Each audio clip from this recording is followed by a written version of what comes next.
창세기 13장 1절입니다. 제가 먼저 보겠습니다. 아브라함이 애굽에서 그와 그의 아내와 모든 소유와 롯과 함께 네겝으로 올라가니 아브라함의 가족과 은과 금이 풍부하였더라. 그가 네겝에서부터 길을 떠나 베델에 이르며 베델과 아이 사이 곧 전에 장막 쳤던 곳에 이르니 그가 처음으로 제단을 쌓은 곳이라. 그가 거기서 여호와의 이름을 불렀더라. 아브라함의 일행 롯도 양과 소와 장막이 있으므로 그 땅이 그와 같지 못하였으니 이는 그들의 소유가 많아서 동거할 수 없었습니다. 그러므로 아브라함의 가축의 목자와 롯의 가축의 목자가 서로 다투고 또 가나안 사람과 브릿 사람도 그 땅에 거주하였는지라. 아브라함이 롯에게 이르되 우리는 한 친족이라 나나 너나 내 목자나 내 목자나 서로 다투게 하지 말자. 내 앞에 온 땅이 있지 아니하냐. 나를 떠나가라. 내가 자하면 나는 우하고 내가 우하면 나는 자하리라. 이에 롯이 눈을 들어 요단 지역을 바라본즉 소알까지 온 땅에 물이 넉넉하니 여호와께서 소돔과 고모라를 멸하시기 전이었으므로 여호와의 동산 같고 애굽 땅과 같았더라. 같이 읽습니다. 그러므로 롯이 요단 온 지역을 택하고 동으로 옮기니 그들이 서로 떠난지라. 아멘. 이 말씀 통해서 같이 은혜 받을 말씀의 제목은 갈등을 풀면 축복을 받는다. 지난 한 주 말씀 묵상하면서 진짜 축복받는 길이 뭐냐? 갈등을 풀면 축복이 이루어지. 저와 여러분의 삶 가운데서도 이러한 은혜를 누리는 그러한 복된 백성 되시기 바랍니다. 하나님께서 여러 가지 축복을 해주시지만 우리 삶에 갈등이 있을 때 그 갈등을 잘 풀어냄으로써 하나님께서 예비하신 축복들을 누리는 은혜의 역사가 저와 여러분에게 꼭 있다는 사실을 가슴 깊이 간직하시고요. 이 제목을 마음에 꼭 새겨주시기 바랍니다. 갈등을 풀면 어떻게 된다고요? 갈등을 풀면 어떻게 된다고요? 축복을 받는다. 갈등을 풀면 축복을, 하나님이 축복 주시는 수단이 여러 가지지만 그것 중에 하나가 갈등을 풀면 하나님께서 그 축복의 역사를 이루어 가신다. 오늘 우리 인생 살아가면서 어떻습니까? 잘 살면 잘 사는 대로 문제가 있고 또 못 살면 못 사는 대로 문제가 있습니다. 우리의 삶의 부분들 보면 항상 문제는 있게 마련입니다. 그런데 그리스도인들은 이 문제를 어떻게 본다고요? 그리스도인들은 이 문제를 통해서 하나님이 일하시는 걸 보게 되고 하나님이 또 그것을 통해서 열매를 맺게 하시는 놀라운 그러한 은혜의 역사가 있다는 사실을 우리 그리스도인들은 보게 되는 거죠. 오늘 아브라함이 이제 하나님께서 어려움의 과정들을 잘 견뎌내고 시험들을 또 하나님의 은혜로 풀어가면서 이제 가나안 땅에 다시 돌아오는데 머물렀던 곳이 어디냐면 베델입니다. 이렇게 베델에 머무르게 되는 거예요. 그래서 베델에 머무르는데 애굽에서 은금과 또 가축과 또 여러 필요한 것들을 바로를 통해서 하나님께서 축복해 주셔서 이제 살게 되니까요. 그 가축들도 늘어나고요. 그 또 가축을 돌보는 목자의 수도 늘어나면서 넓게 풍성해진 거예요. 그런 가운데 있을 때 문제가 발생하기 시작합니다. 우리 인생도 마찬가지예요. 어려울 때는 그래도 어려울 때 같이 힘을 합해서 잘 이겨나가는데요. 좀 풍부해지면 문제가 생기는 것 중에 하나가 뭐냐면 사람 간의 갈등이에요. 그것도 먼 사람들과의 관계가 아니라 가까운 사람들과의 관계가 갈등이 항상 거의 일어나는 경우가 참 많습니다. 오늘 그래서 이제 가축이 많아지니까 롯의 그 목자들과 아브라함의 그 목자들이 그 가축을 길러야 되는데 목초지가 제한되어 있으니까요. 땅이 제한되어 있으니까 서로 이제 다툼이 일어나기 시작하는 거예요. 우리 그 가축들이 더 먹어야 되는데 저쪽 롯의 가축 때문에 우리가 피해를 보고 있습니다. 롯의 입장에서는 또 롯의 가축들은 목자들은 또 아브라함의 그 가축들이 많아서 우리가 피해를 보고 있습니다. 이러면서 이제 갈등이 일어나기 시작합니다. 그래서 이것은 경제적인 풍요로 오는 갈등입니다. 우리는 종종 착각을 해요. 무슨 착각을 하냐면 문제가 없고 갈등이 없는 것이 행복한 삶이라고 이상적으로 생각한다는 거예요. 문제가 없는 것은 어디밖에 없다고요? 무덤밖에 없다고요. 살아있는 동안은 계속 문제가 있는 거예요. 문제를 어떻게 풀어가느냐가 중요한 것이지, 문제 없는 그러한 무균실에 우리를 하나님 내어 보내주세요, 그곳에서 살게 해주세요, 그것은 오히려 우리가 건강하지도 못하고요. 그런 일도 없고요. 살아있는 동안은 항상 균이 있고 문제가 있는 것인데, 중요한 것은 어떻게 그 문제를 풀어가느냐가 제일 중요해요. 가정에도 문제가 있고, 심지어는 거룩한 공동체인 교회도, 심지어는 우리 강서 사랑의 교회도 문제는 크고 작은 게 있는 거예요. 그게 문제 없어달라고 자꾸 이야기하는 게 아니라 문제를 우리가 겪을 수밖에 없는데, 좋은 교회는 어때요? 좋은 가정은 어떤 거예요? 좋은 사람은 어떤 사람이에요? 문제가 없어서 좋은 사람이 아니라 문제를 잘 푸는 사람이에요. 좋은 가정은 어떤 가정이에요? 문제가 있어도 그 문제를 잘 풀어가는 거예요. 좋은 교회는 어떤 교회예요? 그 문제가 있어도 정말 그것을 은혜롭게 잘 풀어가는 게, 그게 좋은 교회라고 저는 그렇게 믿습니다.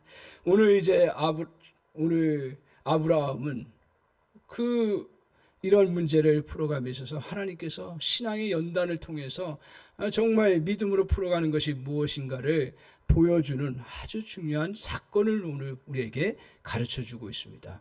이 말씀을 통해서 저와 여러분이 갈등은 이렇게 푸는 거구나 하는 것인데, 가장 중요한 건 뭐냐 하면, 오늘 방법적인 건 여러 가지가 있을 수 있지만 그 본질의 깊이에는 다 뭐가 있어요? 믿음이라는 게 있는 거예요. 믿음으로 풀어갑니다. 오늘 이제 이렇게 믿음으로 풀어가는데 구체적으로 나타나는 모습들이, 먼저 첫 번째로 우리가 갈등을 풀어갈 때 기억해야 될 것 중에 하나가 뭐냐 하면, 먼저 대화를 시작하는 거예요.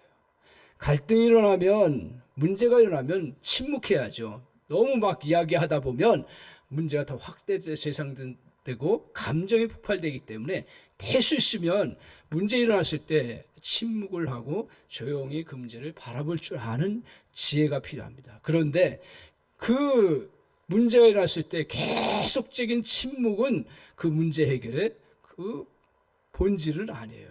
잠시 침묵할 수 있지만, 그러나 결국 그 문제를 풀어가는 데 있어서는 대화라는 거 통해서 풀어갈 수 있도록 하나님은 우리의 삶의 시스템들을 만들어 놓으셨어요.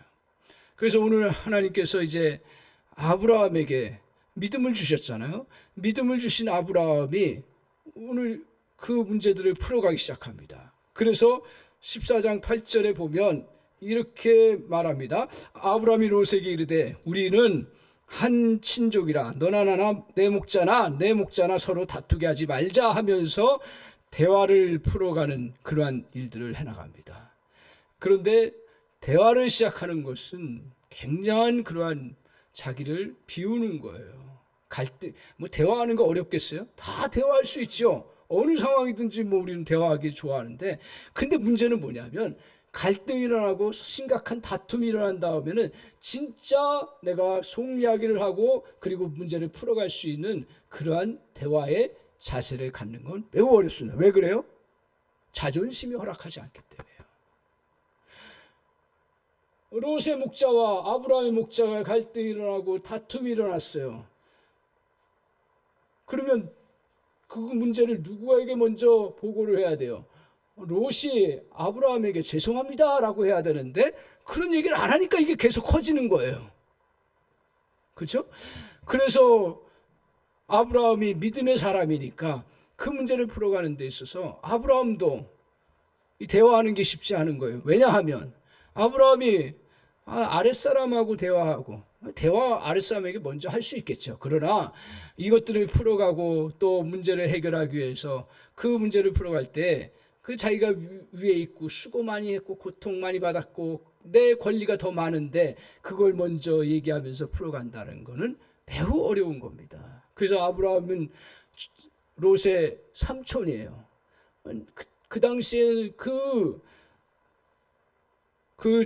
뭐예요? 나이 연배가 얼마나 중요한 게 여겼어요. 더군다나 삼촌인데. 근데 삼촌이라는 그러한 자기의 그런 위치를 생각하면, 아이, 조카로, 너 그냥, 이거 양보해 하고 그냥 문제 처리해 버릴 수가 있는 거예요. 근데 그렇게 하지 않습니다. 그렇게 하지 않을 수 있었던 게 뭐예요? 오늘 아브라함이 자기가 가지고 있는 그런 높은 그런 위치를 내려놓은 거예요. 그래서 아브라함이 고향을 떠나서 들어올 때까지 얼마나 많은 고생을 했어요. 수고를 했어도 아브라함이 더 수고했고 아브라함이 더 고통을 당했겠죠. 그러면서 여기까지 왔는데 풍부해지니까 서로 권리를 주장해. 더군다나 롯의 목자들이 자꾸 컴플레인을 해. 그건 가만히 방조하는 거 누가 방조하는 거예요? 롯이 방조하는 거죠. 괘씸한 놈 이렇게 생각할 수 있는데 오늘 아브라함이 내려놓은 거예요. 자기의 나이, 자기의 신분, 수고했던 것들을 다 내려놓을 수 있었기 때문에 대화를 시작하면서 문제를 풀어갈 수 있었던 것입니다.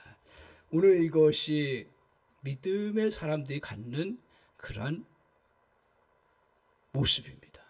누가 내려놓을 수가 있어요? 믿음을 가진 사람만이 자존심을 내려놓을 수 있어요.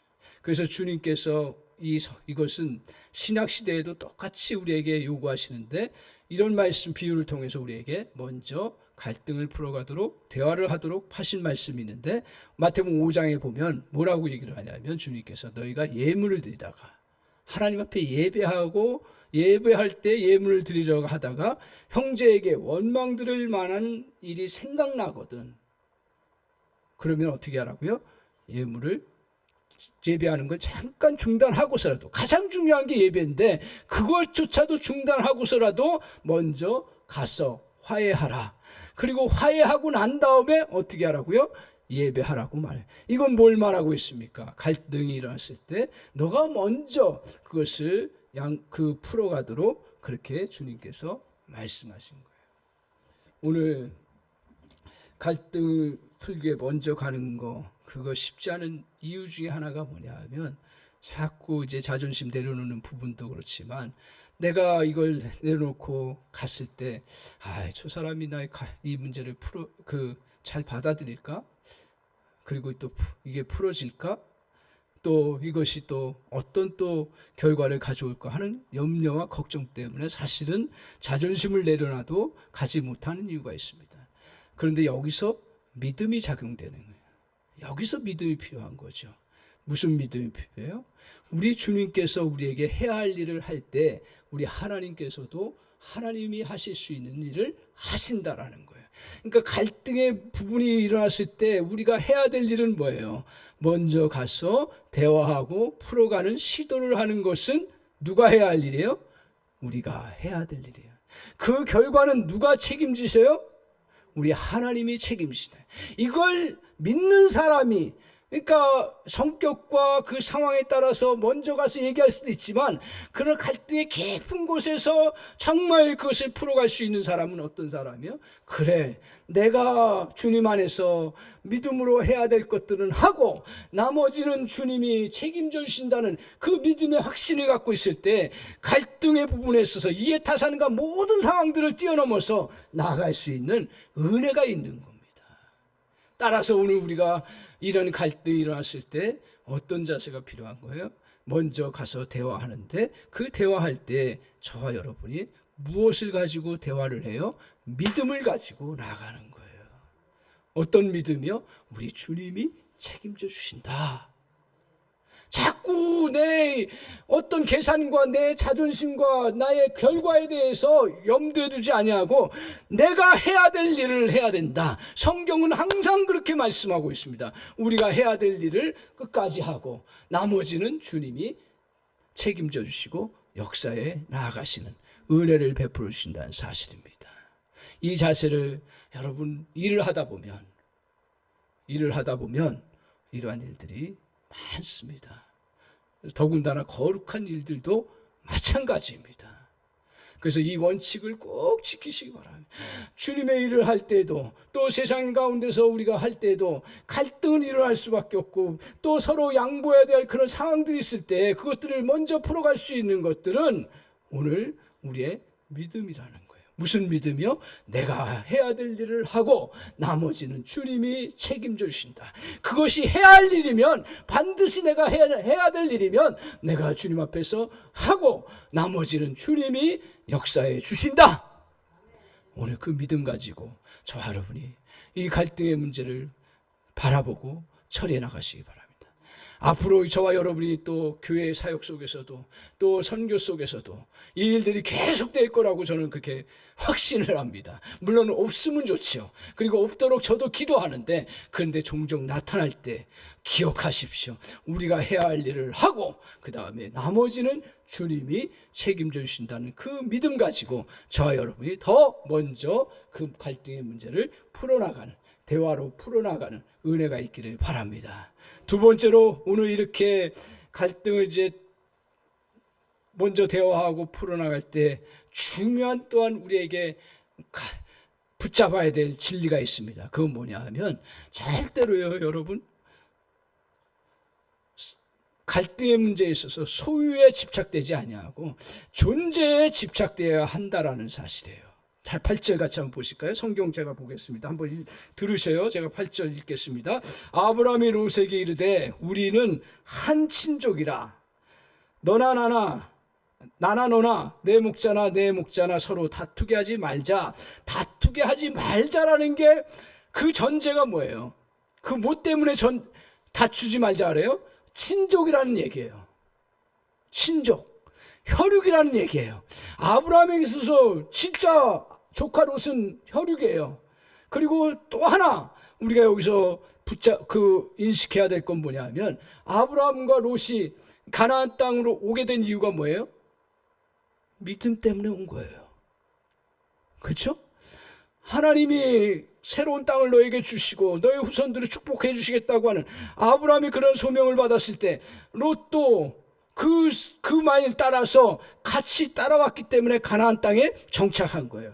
그러면서 오늘 아브라함이 이 지금 풍요 때문에 서로 목자 간에 불똥이 이상하게 튀어가지고, 자기하고 조카 롯의 문제가 아니라 또 그 목자들과의 관계성 속에서 이 일이 터져가지고 갈등이 롯과 일어났을 때, 이걸 풀어가는 데 있어서 뭘 중심을 갖게 됐냐면, 다시 생각을 어떻게 하게 됐냐면, 오늘 너는 친족이라는 거예요.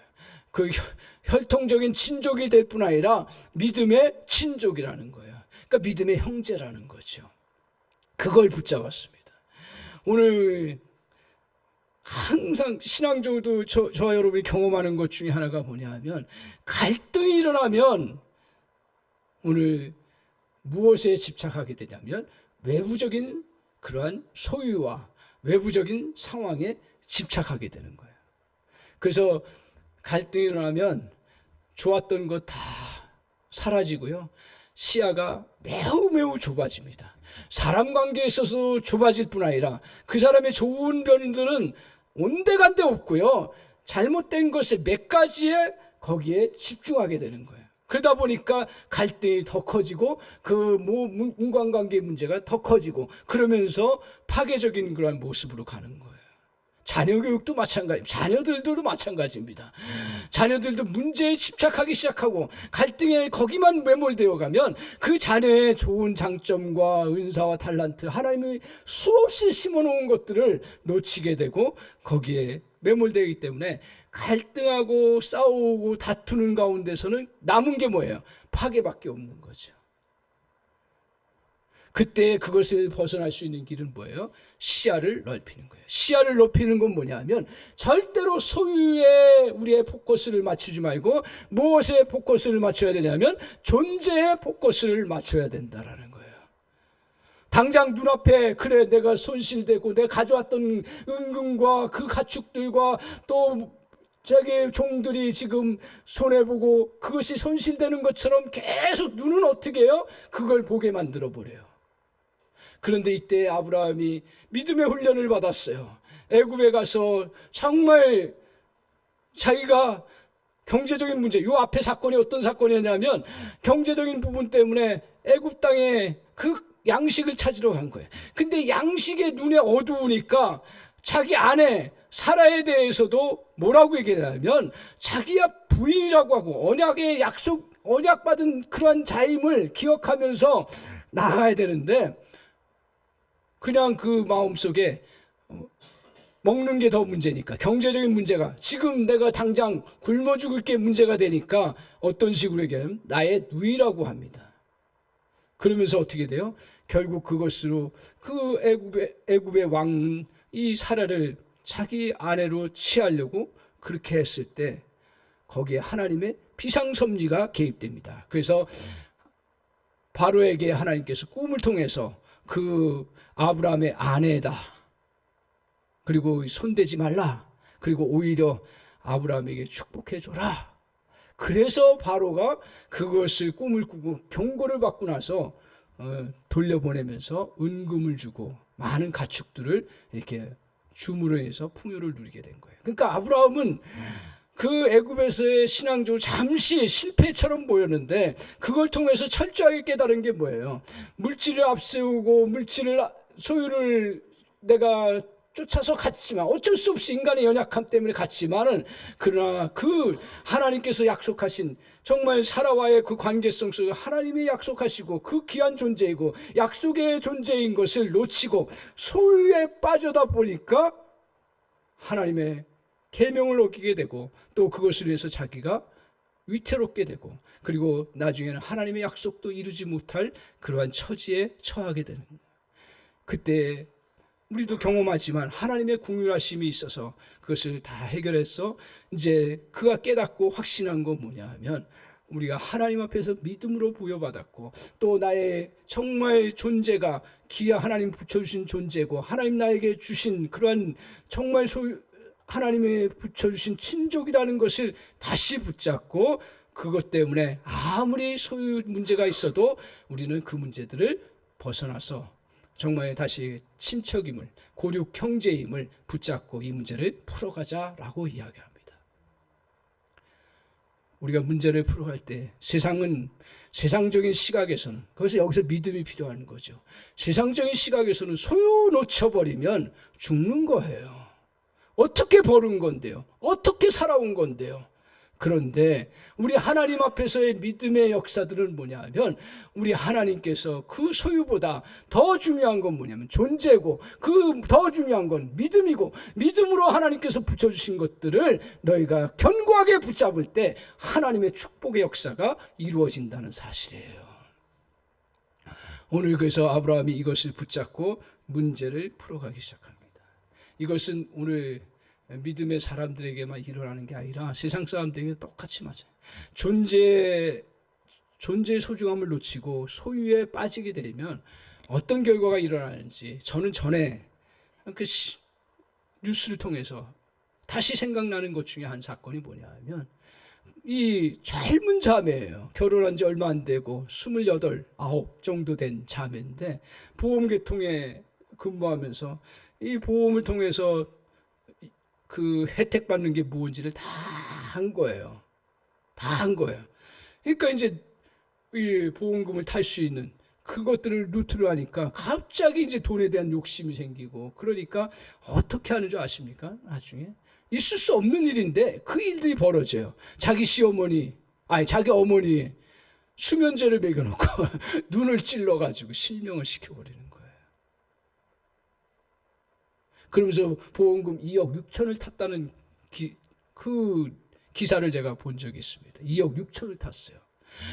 그러고 또 끝나면 되는데 그거 끝나서도 안 되는 거죠. 그건 뭐 형벌 받아야 되는데 그러고도 나서 또 어떻게 하냐면 자기 아버지까지 이제 그렇게 하려고 해요. 그러니까 그렇게 할래다가 안 됐어요.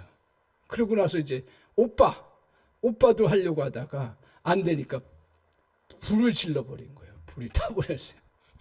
근데 오빠 나오고 하여튼 그 상황들이 다 그냥 정상적으로 됐는데 나중에 그 결과로 밝혀지면서 이 자매가 보험금을 타기 위해서 그렇게 했다라는 그 기사가 다 오늘요 이거는 아주 극단적인 이야기지만 우리가 사람인지라 연약해서 소유에 자꾸 집착하고 소유에 너무 특별히 이제 우리가 소유 때문에 너무 힘들고 죽을 고생한 사람들에게는 그 소유가 전부인 것처럼 보일 때가 너무 큽니다.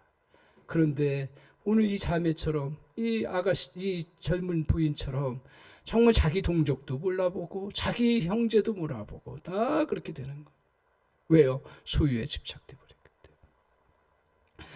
오늘 우리에게 주님께서 소유에 집착하면 사람의 소중함을 잃어버린다는 것을 교훈하고 계십니다. 아브라함은 더욱 중요한 문제를 바라보고 있었던 것입니다. 소유에 집착하지 않고 존재를 중요시 여기는 마음으로 문제를 풀어갑니다. 약속에 의해 용서를 받고 체험받은 아브라함입니다. 물질은 있다가도 없어질 것입니다. 하지만 롯과 자신은 하나님의 약속으로 인도함 받은 자임을 다시 붙잡습니다.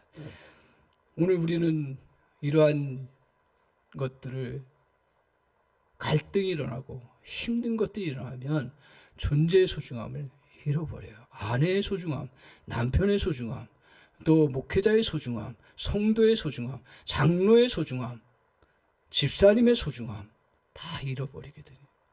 큰 것 가지고 소중함 잃어버린 줄 아십니까? 아주 작은 것 가지고 그래서 우리에게 믿음이 필요한 것은 우리가 믿음으로 다시 그 대상을 바라볼 줄 알고 소유를 뛰어넘어서 그 존재의 존귀함을 볼 줄 아는 은혜가 필요한 줄 믿습니다. 오늘 손해를 보는 마당에서도 소유에 집착하지 아니하고 하나님께서 자신에게 붙여준 사람임을 중요시하는 자세를 저와 여러분이 가져야 할 줄 믿습니다. 이런 삶을 살아갈 수 있는 비밀이 어디에 있습니까? 그것은 하나님께서 저와 여러분에게도 신앙 체험하면서 깨닫게 하시는 것이 뭐야? 아브라함에게 깨닫게 하셨던 건 뭐야? 애굽에서의 용서의 하나님을 경험했던 것입니다. 애굽에서 살기 위해서 거짓말을 행하고 자신의 신분을 속였습니다. 먼저 그 소유가 양식이 보인 것입니다. 아내를 누이라고 속인 것입니다.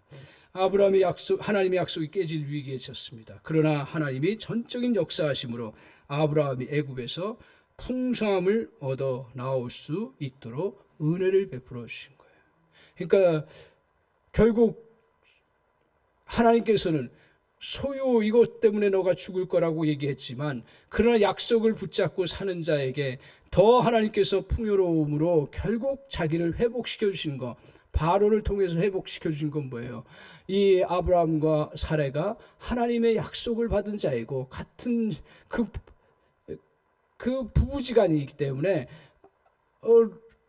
바로가 그것을 경고함을 받고 오히려 축복을 주는 그 희한한 경험을 하게 된 거죠. 그러면서 어떤 경험입니까? 하나님이 책임져 주신다. 하나님이 더 풍요로움을 주신다 하는 걸 깨달았기 때문이었습니다. 세상적인 시각에서는 절대로 소유는 양보할 일이 못 됩니다. 하지만 믿음의 시각에서 바라보면 오늘 하나님께서는 우리에게 존재의 소중함을 가지면 나머지 물질적인 건 더 풍요로움으로 역사해 주시는 은혜가 있는 줄 믿습니다. 그걸 꼭 기억하시기 바랍니다. 저희도 이제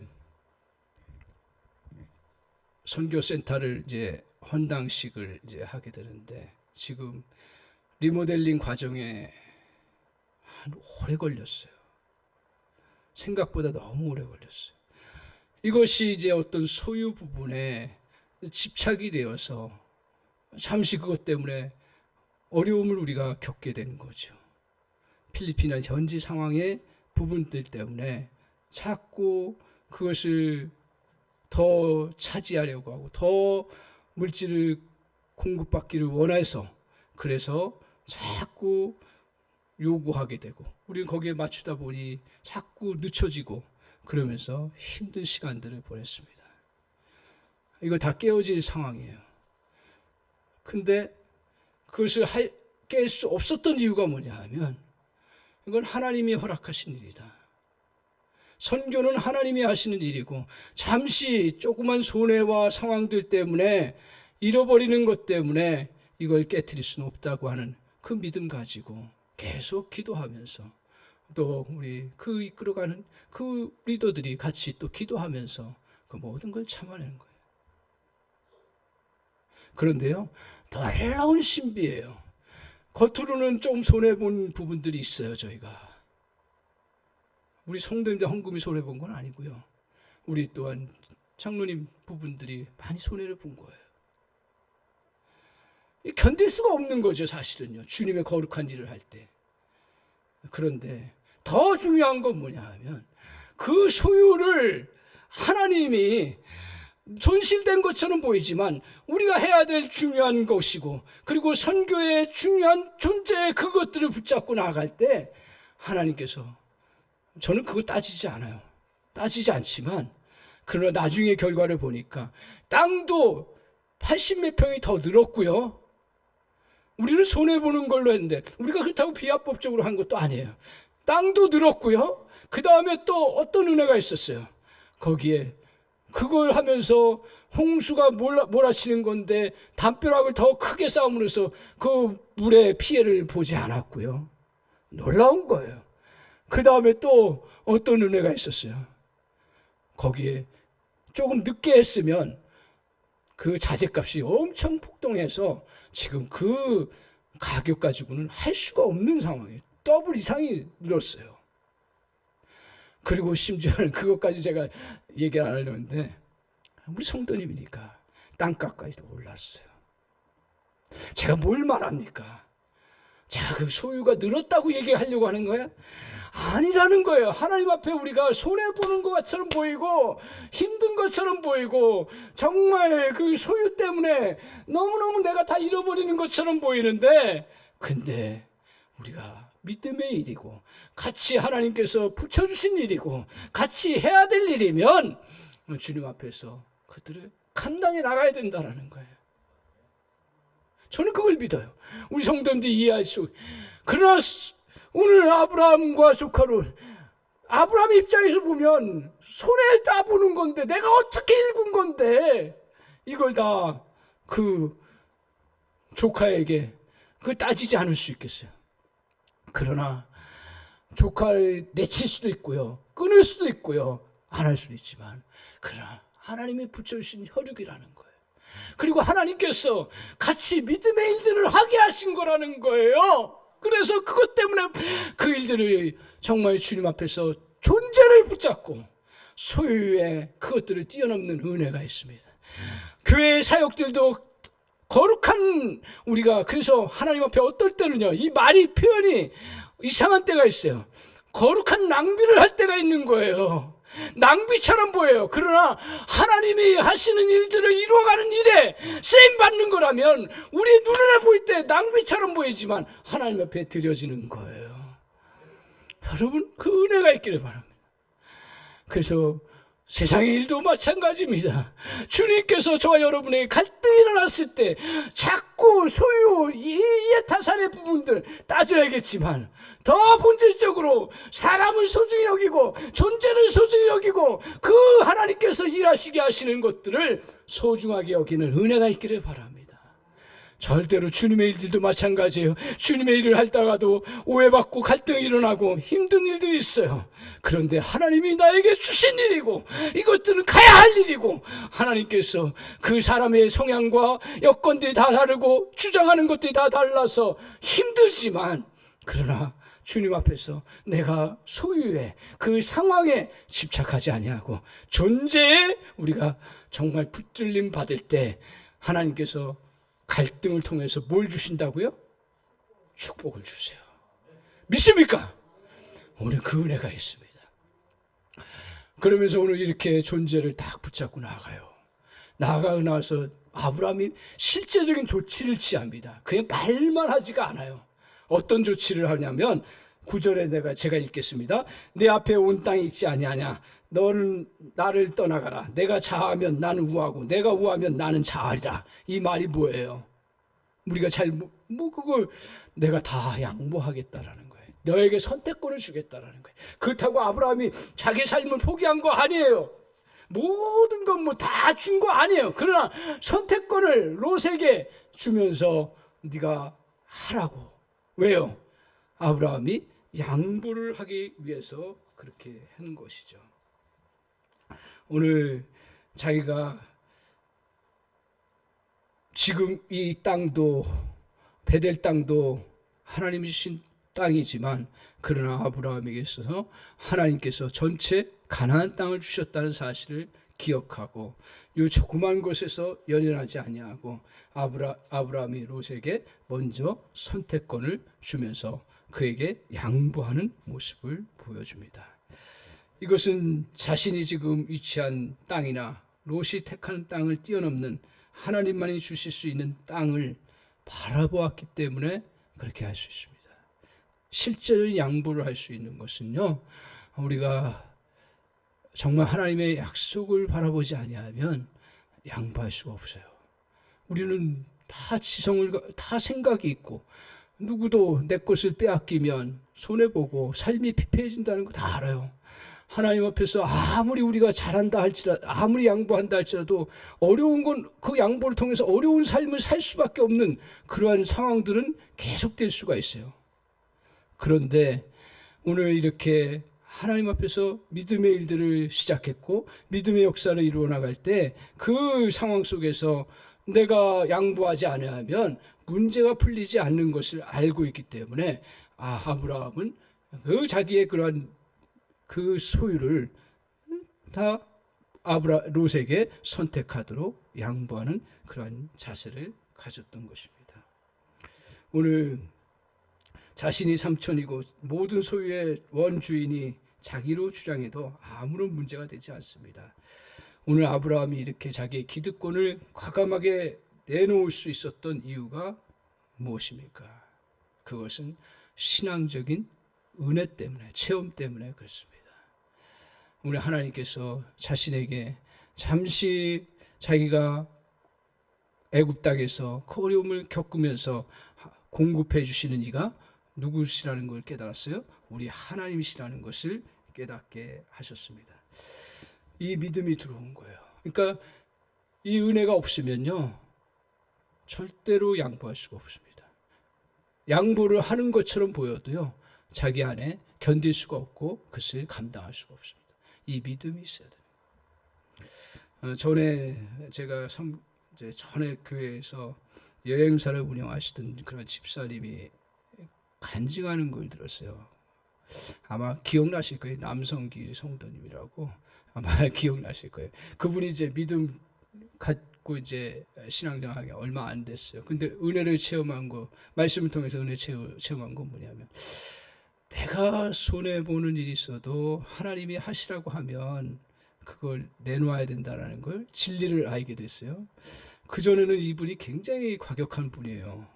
성품은 참 좋고 그런데 뭐 회사 일만큼은 뭐 직원들이 벌벌 떠 여행사를 크게 운영하고 있었어요. 아버지 유산을 받아가지고 크게 운영을 하고 있었는데, 근데 이제 직원이 문제가 생기면 바로바로 조치를 취하죠. 그 이상의 조치를 취하죠. 그런데 이분이 이제 어느 날 그 직원이 그 큰 실수를 한 겁니다.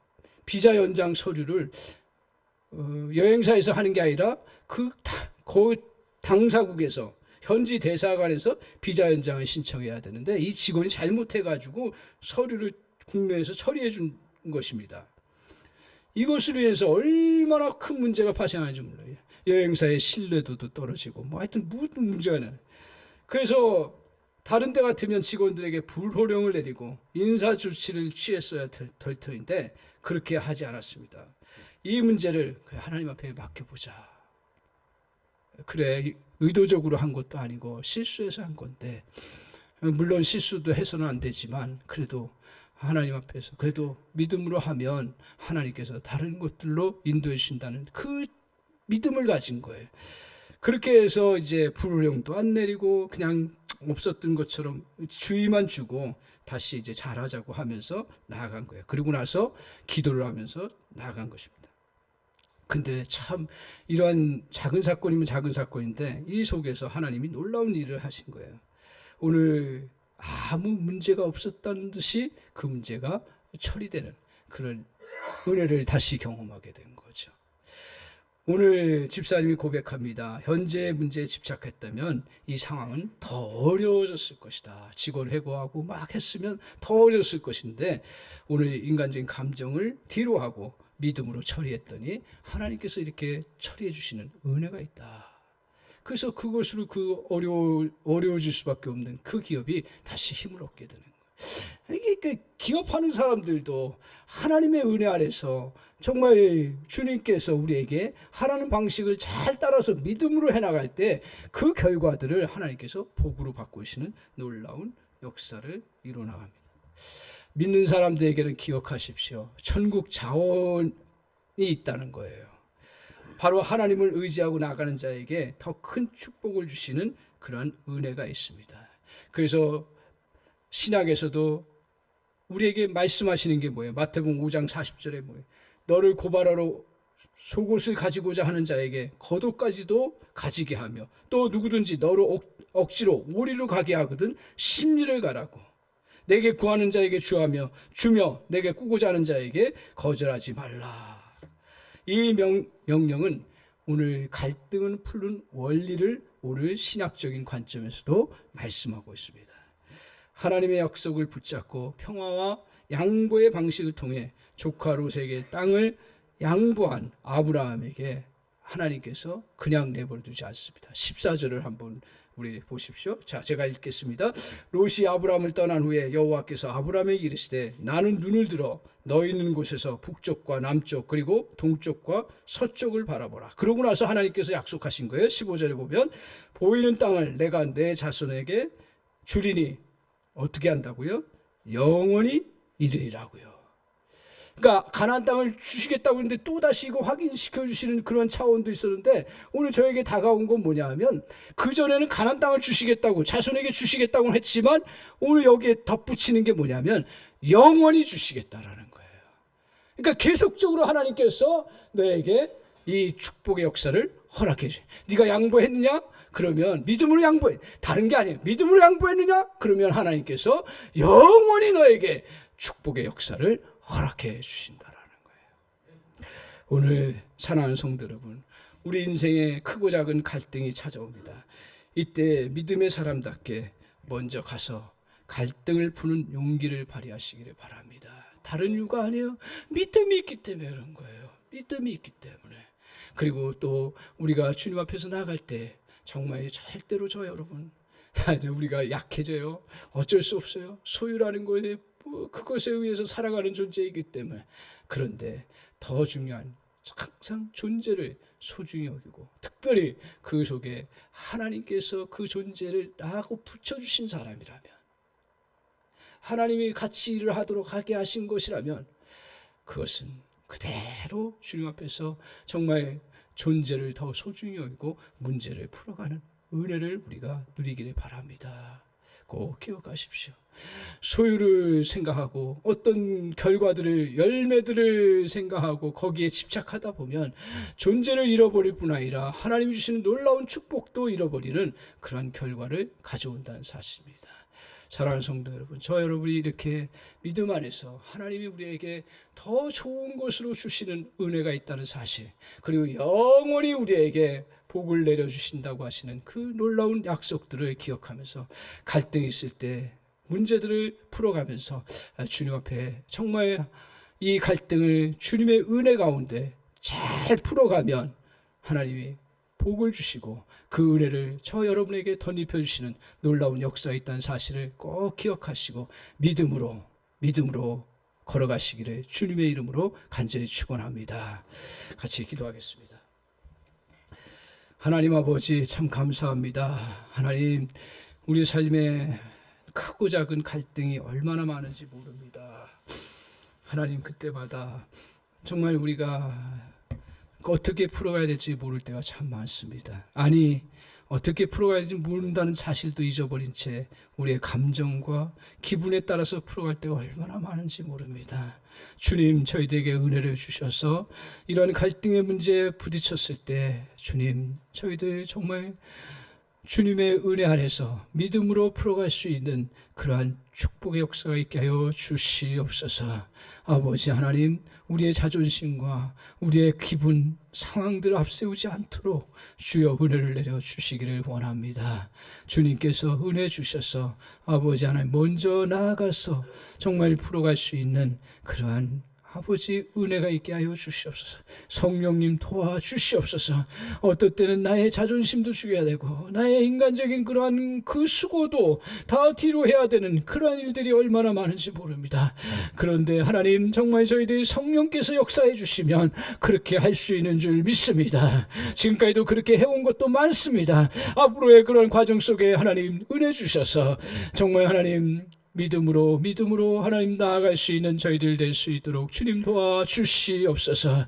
하나님 아버지 도와주시기를 원합니다. 아버지 하나님, 저희들에게 하나님이 우리를 부욕해 하시고 채워주시는 놀라운 은혜의 그 신비들을 저희들이 잘 가슴에 간직하고 하나님 양보하며 존재를 소중히 여길 줄 아는 저희들 되게 하셔서 결국은 하나님 정말 하나님 이러한 아버지 안의 갈등을 잘 풀어감으로 하나님의 복과 하나님의 형통케 하심을 다 누려가는 저와 우리 성도님들 될 수 있도록 주님 축복하여 주시옵소서.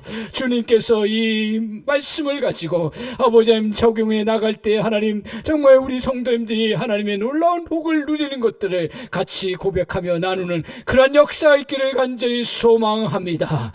아버지 하나님 도와주시옵소서. 예수님의 이름으로 기도하옵나이다. 아멘.